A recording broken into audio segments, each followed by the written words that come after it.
नमस्कार, माझे नाव संजय पाटील असून मी जी घटना तुम्हाला सांगणार आहे ती सत्यकथा आहे आणि गेल्या काही वर्षांपासून आमच्या ओळखीच्या लोकांसोबत घडली आहे.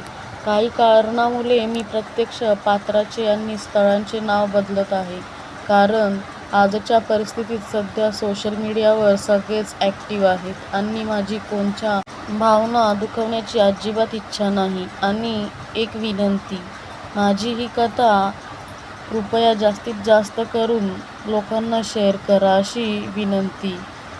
निरागस बळी निखिल हा 3 बहिणींचा एकुलता एक भाऊ. या चौघी भावंडांचा जन्म खेडेगावात झालेला आणि सोबत शिक्षणही त्याच गावात झालेलं, कारण परिस्थिती थोडी नाजूकच होती असं पण म्हणू शकता. सर्व काही सुरळीत चालू होते. आई वडील शेती काम करायचे, सोबत हे भावंड पण त्यांना मदत करायचे. निखिल शिक्षण करत करत घरकामातही हातभार लावायचा. काही दिवसांनी निखिलचं शिक्षण पूर्ण झाले. तोपर्यंत त्याच्या तिघी बहिणींचं लग्नही झाले आणि त्यांचं शिक्षणाच्या जोरावर एखाद्या चांगल्या कंपनीत काम करण्याची जिद्दीमुळे तो शहरात स्थायिक झाला. कालांतराने त्याचे आई वडील पण त्याच्यासोबत शहरात येऊन राहू लागले. निखिलच्या इच्छेनुसार चांगल्या कंपनीत कामही मिळाले. त्यानंतर काही दिवसांनी त्याने राहत असलेल्या परिसरात स्वतःचं घर देखील घेतलं. सर्व काही व्यवस्थित सुरू होते. काही दिवसांनी निखिलचे लग्न झाले. निखिलला पत्नीही तशीच मिळाली, चांगली, देखणी, सुशिक्षित, मनमिळावू, सगळ्यांना सांभाळून घेणारी. पण म्हणतात ना, ज्या ठिकाणी चांगल्या गोष्टी घडत असतात त्या ठिकाणी वाईट किंवा नकारात्मक व्यक्ती किंवा शक्तीचा वापर असतो. हे सिद्ध झालं, कारण पुढे घडणाऱ्या घटनाच अशा होत्या की कोणाला विश्वास बसणार नाही, तर कोणी स्वप्नातही असा विचार करू शकणार नाही जसा निखिल आणि त्याच्या घरच्यांनी केलं नव्हतं. जेव्हा निखिलचे आई वडील निखिलकडे शहरात राहण्यासाठी आले, त्याच दरम्यान त्यांचे काका काकू पण त्यांच्यासोबत शहरात आलेले होते. ज्यावेळेस निखिलने एक घर घेतलं त्यावेळी त्यांच्या बाजूचं घरही विक्री होतं आणि कमी दरात असल्याकारणे त्याला एक कल्पना सुचली. आपण त्या कल्पनेमागे कोणताही स्वार्थ लपलेला नव्हता हे मात्र नक्की. निखिलने अगदी भोळ्या भाबड्या मनाने त्या विक्री असलेल्या घराविषयी त्याच्या काका काकूंना सांगितले आणि जमेल ती कागदपत्रांची आणि कर्जाची मदत करून त्यांना ते घर मिळवून दिले. पण त्याला काय माहिती की तो त्याच्या काका काकूंना जवळ आणून स्वतःसाठी मोठी संकट ओढवून घेत आहे. ते विषय असा होता की निखिलची काकी ही तंत्रमंत्र आणि कायविद्या करण्यात माहीर आहे आणि त्याचे काकाही म्हणावे तसे मनमिळावू नाही आणि काकूही नाही. आणि या गोष्टी सर्व गावालाही माहीत आहे आणि निखिल आणि त्याच्या परिवारालाही. पण गावातले लोक भीतीपोटी या जोडप्यापासून आणि त्यांच्या मुलापासून लांबच राहायचे आणि त्याची वाच्यताही कोणाकडे नाही करायचे. पण जोपर्यंत आपण काही बघत नाही तोपर्यंत त्या गोष्टींवर विश्वास बसत नाही. निखिल आणि त्याच्या परिवाराला देखील असा काही अनुभव कधी आलेला नव्हता, म्हणून त्यांनीही या गोष्टी कधी मनावर नाही घेतल्या आणि घेतील पण कसे. शेवटी सख्खे नातेवाईक होते ना. पण कसं असतं ना, काही लोकांचं कोणाचं चांगलं होतं असलेलं बघवत नाही. पण ते परके असो किंवा सख्खे, कमी कालावधीत तिघी बहिणींचे चांगल्या ठिकाणी लग्न, मुलांचे चांगल्या प्रकारे शिक्षण आणि सोबत चांगली नोकरी. त्या नोकरीच्या जीवावर स्वतःसाठी घर आणि बाईक घेणं, सोबतच स्वतःच्या चांगल्या संपर्कामुळे लोकांना मदत करणे. जशी निखिलने त्याच्या काकांना घर घेऊन देण्यात मदत केली आणि जणू आपण त्याच्या मदतीखाली दाबले गेलो, अशा बऱ्याच गोष्टी त्यांच्या काका काकूला खटकत असत. निखिल आणि रोहिणीच्या लग्नाला बरेच महिने झाले होते, पण अजूनपर्यंत त्यांना संतानसुख प्राप्त नव्हतं झालेलं. ते डॉक्टरांकडून उपचारही घेत होते. कोणी सांगितल्याप्रमाणे देवधर्मही करत होते. पण कुठेच काही टाळा बसत नव्हता. शेवटी दोघांनी पण आपल्या नशिबात मूलबाळ नाही ही गोष्ट मान्य केली. पण त्यात एक गोष्ट चांगली होती, ती म्हणजे रोहिणी. ही शिकलेली तर होतीच, पण खूप समजूतदारही होती. तिला माहीत होतं की आपल्या इथे घरकाम खूप कमी आहे आणि दिवसभर असं एकटं राहण्यापेक्षा कुठेतरी गुंतून राहावं. कारण म्हणतात ना, खाली दिमाग शैतान का घर होता है. म्हणून तिने पण नोकरी करण्याचा निर्णय घेतला, जेणेकरून स्वतः पण तिथे कामात व्यस्त राहील आणि नवऱ्यालाही तेवढाच पैशांचा हातभार होईल. आणि तिनेही नोकरी सुरू केली. दोघेही नोकरीला जायला लागले आणि असेच बरेचसे दिवस निघून गेले. काही दिवसांनी त्यांना एक आनंदाची बातमी ऐकू आली. ती म्हणजे अशी की रोहिणीच्या बहिणीने स्वतःची मुलगी रोहिणीला दत्तक देऊ केली. आणि या गोष्टीला जास्त कोणाचा विरोधही नव्हता, कारण निखिल आणि रोहिणीही पटकन हो म्हणून टाकले. कारण हे सर्व व्हायच्या आधी त्यांच्या मनात अशीही कल्पना आली होती की आपण एक अनाथ बाळ दत्तक घेऊ आणि बाहेरून दत्तक घेण्याऐवजी त्यांना आता घरातूनच बाळ मिळणार होतं. घरात सर्वजण एका चिमुकलीच्या येण्याने आनंदी होते. काही दिवसांनी कायदेशीररित्या दत्तकविधी पार पडला. त्यांनी मुलीचं नाव परी ठेवलं, कारण होतीच ती परीसारखी खूप सुंदर, देखणी, सर्वांना आवडणारी, सरळ सुरळीत.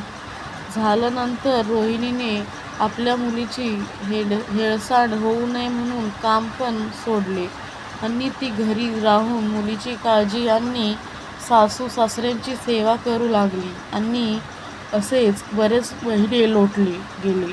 परी थोडी मोठी झाली, चालायला लागली, बोलायला लागली. हुशार पण तेवढी होती ती. तिला बऱ्याच गोष्टी समजायलाही लागल्या होत्या.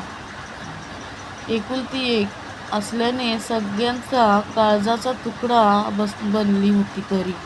पण एके दिवशी अचानक परीची तब्येत बिघडली आणि साहजिकच तिची तब्येत जास्त बिघडू नये या भीतीने निखिल आणि रोहिणीने शहरातल्या चांगल्यातल्या चांगल्या दवाखान्यात तिचा इलाज सुरू केला. पण जर आजार हा दवाखान्यापुरता मर्यादित असेल तर तो तिथेच बरा होतो.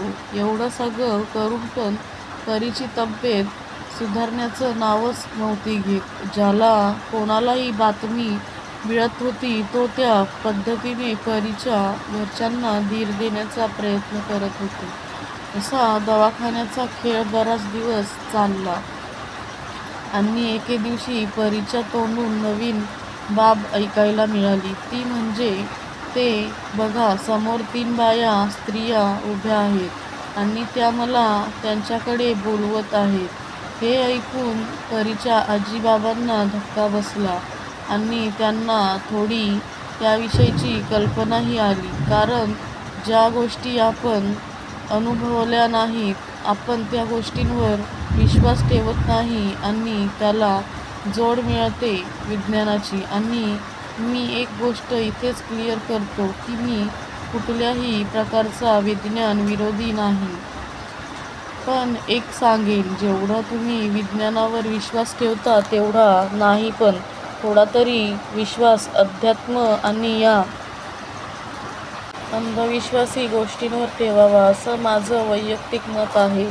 असो, तो ज्याचा त्याचा प्रश्न. जी काही कल्पना निखिलच्या आईवडिलांना आली होती ती त्यांना निखिल आणि रोहिणीला बोलून दाखवली. पण विज्ञानवादी युगात त्या गोष्टींवर विश्वास ठेवायला देखील तेवढाच वेळ लागतो. पण तरीही आईवडिलांची परी विषयी काळजी आणि जुने मतप्रवाह यामुळे निखिलने त्यांना त्यांच्या पद्धतीने परीवर उपचार करण्याचा विश्वास दिला. पण आधी एक अट घातली की आधी आपण दवाखान्यातून पूर्ण उपचार घेऊ आणि तरीही काही फरक नाही पडला तर मग आपण तुम्ही सांगाल त्या गोष्टी करू. झालं आता काय बोलणं असा प्रश्न परीच्या आजीबाबांना पडला. पण ते हार मानणारे नव्हतेच. त्यांनी बऱ्याच लोकांना याविषयी विचारलं. त्या लोकांनी सांगितलं त्या ठिकाणी गेले, कारण परिस्थितीच तशी होऊन गेली होती. परीला त्या 3 बाया सतत दिसायच्या, हसायच्या, तिला सोबत बोलवण्याच्या खुणा करायच्या. हे सर्व ती इवलीशी पोर घाबरून रडून सांगायची. पण ती आजारी असल्यामुळे तिला भास होत असेल अशी डॉक्टरी पट्टीच जणू निखिलच्या डोळ्यांवर बसली होती. आणि असेच परत दिवसांमागून दिवस निघत होते. पण यात एक गोष्ट होती, ती त्या 3 बाया परीला कुठे पण दिसू लागल्या. पण शेवटी शहर गावात म्हातारे आजी बाबाही कुठे फिरतील अशा गोष्टींचा माग काढण्यासाठी. आणि एक दिवशी एका व्यक्तीकडे त्यांना या गोष्टीचा उकल झाली की परीला कोणत्याही आजाराने नाही तर एका दुष्ट व्यक्तीच्या वाईट हेतूने ग्रासले आहे. आणि त्या व्यक्तीने परीवर काळी जादू केली करणी असा प्रकार केला आहे. हे ऐकून आजीबाबांच्या पायाखालची जमीनच सरकली. आणि शिवाय त्यांनी हे पण सांगितले की आता याला खूप उशीर झाला आहे. तुम्ही जेवढ्या लवकर तिला एखादा सिद्ध माणसाकडून किंवा एखाद्या सिद्ध देवाच्या ठिकाणी घेऊन जाऊन उपचार सुरू करणार, तेवढे तिला वाचवण्याची तुम्हाला संधी मिळेल. आता यात एक प्रश्न तुम्हाला पडला असेल की एवढ्याशा मुलीवर असा प्रकार कोणी केला असेल. पण यात एक गोष्ट अशी असते की जो व्यक्तीकडे आपल्याकडे याच कोड उलगडतो, तो व्यक्ती त्या समोरील तांत्रिकाचं नाव कोणत्याही सबबीवर आणि त्याला देऊ केलेल्या आमिषावर सांगत नाही. आता यामागे पण अनेक बाबी आहेत. उपाय मिळाल्यावर शांत बसतील ते आजी आजोबा कसले. आणि परीची अवस्था बघून निखिललाही आत्ता या गोष्टीची जाणीव व्हायला लागली. आणि त्यानेही आई वडील म्हणतील तसे उपाय करायला सुरुवात केली. पण यात एक गोष्ट चुकीची अशी की ते त्यांचं दुर्दैव म्हणता येईल की त्यांना सुरुवातीला ढोंगी किंवा चंगळमंगळ व्यक्तींचा पत्ता भेटू लागला. आणि असे कित्येक उपाय करून पण काहीच फरक परीमध्ये जाणवत नव्हता. आणि असं करता करता पण अजून थोडे दिवस निघून गेले. माझी आजी, माझी आई आणि आमचा पूर्ण परिवार महानुभाव पंथाचे दैवत श्री चक्रधर स्वामी, थोडक्यात भगवान श्रीकृष्णाची भक्ती करतो. त्यात माझी आजी आणि आई याचा खूप निस्सीम भक्ती आहे. कारण त्या देवाने आम्हाला अनेक संकटातून वाचवले आहे आणि अजून पण वाचवतोच आहे. आम्ही पण त्या पंडित परिवाराला चाळीसगाव तालुक्यातील कनाशी या गावी जाऊन प्रभू श्री चक्रधर स्वामींच्या सानिध्यात जाण्यास सांगितले होते. कारण त्या ठिकाणी कोणीही तांत्रिक किंवा मांत्रिक नाही. तिथे अक्षरशः देव स्वतः अशा अनेक रुग्णांना बरा करतो. पण त्यांना काय वाटले त्यांना माहीत नाही. त्यांनी जणू कानाडोळा केला किंवा त्यांना देवापेक्षा मांत्रिकावर जास्त विश्वास बसला म्हणून गेले नाही. असो, जे कारण असते ते आमचं कारण होतं. सांगायचं आम्ही सांगितलं. पण हे सत्र असंच सुरू होतं. परीला आता त्या 3 स्त्रिया अगदी जवळ दिसू लागल्या होत्या. आणि एवढ्या दिवसात अनेक तांत्रिक मांत्रिक करून होत असलेल्या इलाजाचा काहीही फायदा होत नाही, हे आता निखिलच्या परिवाराने जाणलं होतं. शेवटी त्यांना कोणाकडून तरी गाणगापूर देवस्थानची माहिती मिळाली आणि त्यांनी गाणगापूरला निघण्याची तयारी केली. थोडक्यात काही दिवसांपूर्वी आम्ही सांगितलेले स्थळी जरी ते जात नसले तरी ते त्याच देवाच्या चरणी जात होते. हे ऐकून आम्हाला बरेही वाटले. आणि परी आता नक्की बरी होईल हे पण आम्ही बोलू लागलो. पण नियतीच्या मनात काही वेगळंच होतं. रस्त्याने जात असताना परीला त्या स्त्रिया सतत दिसत होत्या आणि तिला जवळ बोलवत होत्या. आणि परी ते तिच्या घरच्यांना बोलवून पण दाखवत होती की त्या मला बोलवत आहेत. असं आणि मध्येच कोणाला तरी टॉयलेट लागल्या कारण गाडी थांबवण्यात आली आणि जे नको व्हायचं, जे नाही घडायचं होतं ते घडलं. नेहमी लक्षात असू द्या, अशावेळी पीडित व्यक्तीला कुठेही देवस्थानात घेऊन जात असताना मध्ये कुठेच थांबवत नाही. खुद्द त्या व्यक्तीने सुद्धा सांगितलं तरी रस्त्यात कुठेही गाडी थांबवून त्या व्यक्तीला बाहेर जाऊ देत नाही. आणि अचानक परीची खूप तब्येत बिघडली.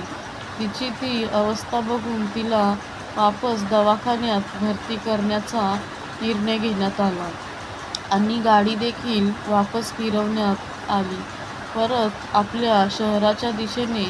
पण जणू त्या तिघीजणी त्या दिवशी परीला कायमच्याच न्यायला आल्या होत्या आणि त्यांनी त्यांचं काम पार पाडलं. शहराच्या दिशेने वापस येत असताना जास्त तब्येत खराब झाल्याने रस्त्यातच त्या कोवळ्या लेकराचा प्राणज्योत मावळली. एका क्षणात होत्याचं नव्हतं झालं आणि परी त्यांना कायमची सोडून देवाकडे गेली. परीच्या जाण्याचं दुःख एवढं तीव्र होतं की रोहिणी त्याला सहन नाही करू शकली आणि कित्येक दिवस ती घरातच बसून राहिली, परीचा फोटो उराशी घेऊन आणि तिच्या आठवणीत मग्न होऊन. अशा परिस्थितीमध्ये त्या व्यक्तीच्या नावाचा उलगडा जरी झाला तरी काळजीपोटी म्हणा किंवा भीतीपोटी त्या व्यक्तीच्या वाटेला जाण्याची सहसा कोणी हिंमत करत नाही आणि तेच निखिल आणि त्यांच्या परिवाराने केले.